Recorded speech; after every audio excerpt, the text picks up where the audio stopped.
Yeah, Bismillah, Assalamualaikum, greetings everyone.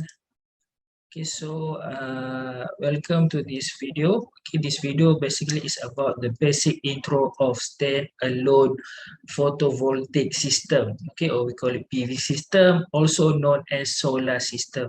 So my name is Dr. Ahmad Fatih bin Muhammad Noor. I am a senior researcher at the Green and Sustainable Energy Energy Focus Group in the Faculty of Electrical and Electronic Engineering, University Tun Hussein Malaysia.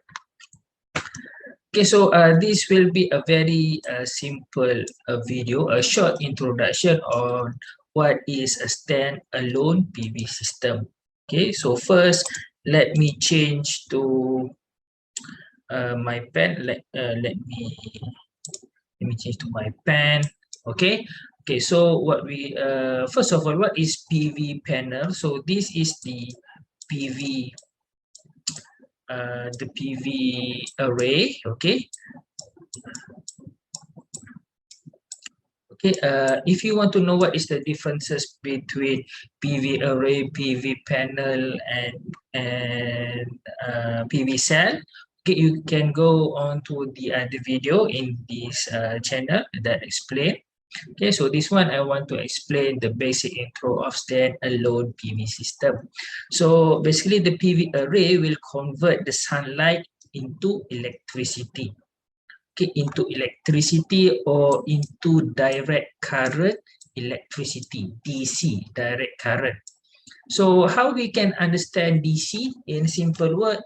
DC we can understand like the power from our battery. Okay, the power from the battery.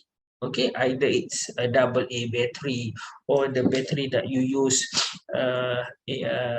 for power your phone, the battery for your laptop, any battery, okay, produces direct current. Okay, so PV panel, solar panel produces direct current.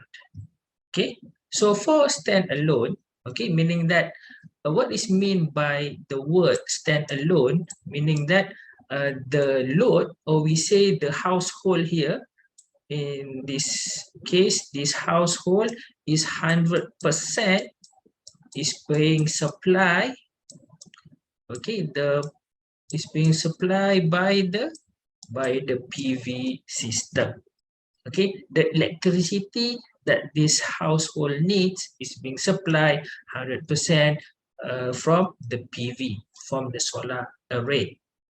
So meaning that the grid, or in Malaysia, the Tenaga Nasional Berhad, the TNB, is not involved in supplying power to this house. Okay, only 100% for the PV array. So there are like 5 components.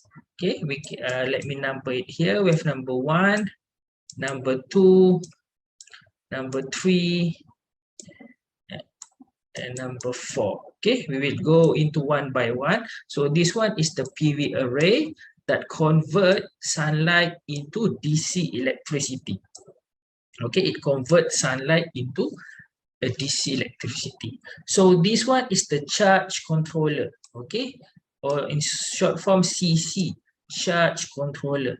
Okay, so the purpose of charge controller is to charge the battery.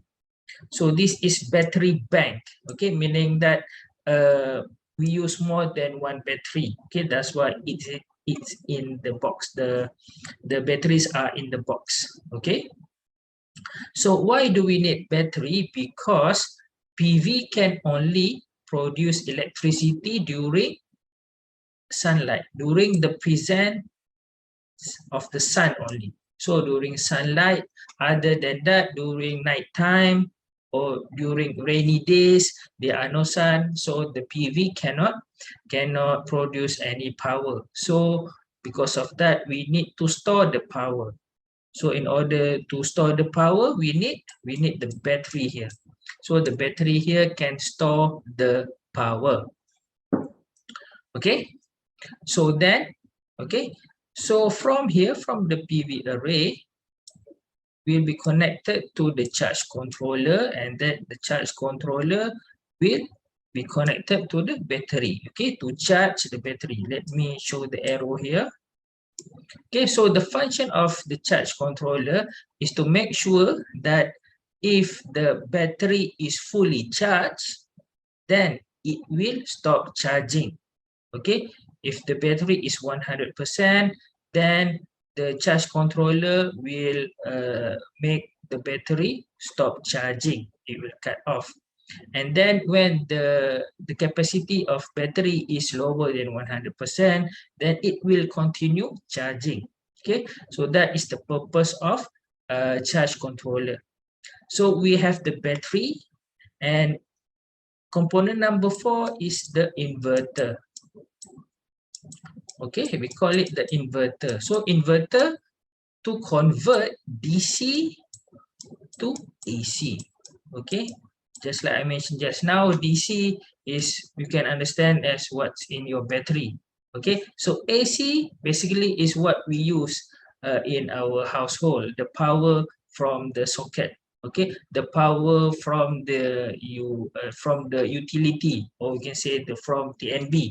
Okay, it supplies AC, and most of our appliances use AC. Our fan, our lights, okay, our television, they use AC. So in order to do that, we need to convert DC to AC. So we use this inverter.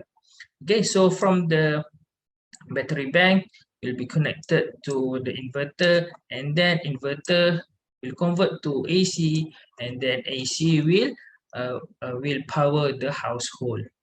Okay, so so yes, that is the basic introduction for a standalone PV system.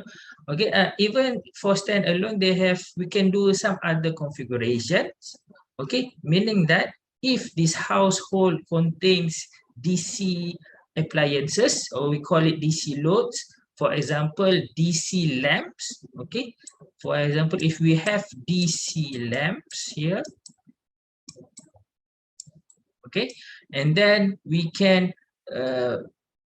make other configuration, like the battery here will directly supply the DC lamps. Okay, for example, and the other capacity of the battery will power other AC appliances. Okay, but this one is the basic configuration of a standalone PV system. So I hope in this video you have a basic introduction, you have a grasp the basic introduction, the basic knowledge of a standalone PV system. So until the next video, thank you very much for watching this video. Please stay safe, and Assalamualaikum, and have a nice day.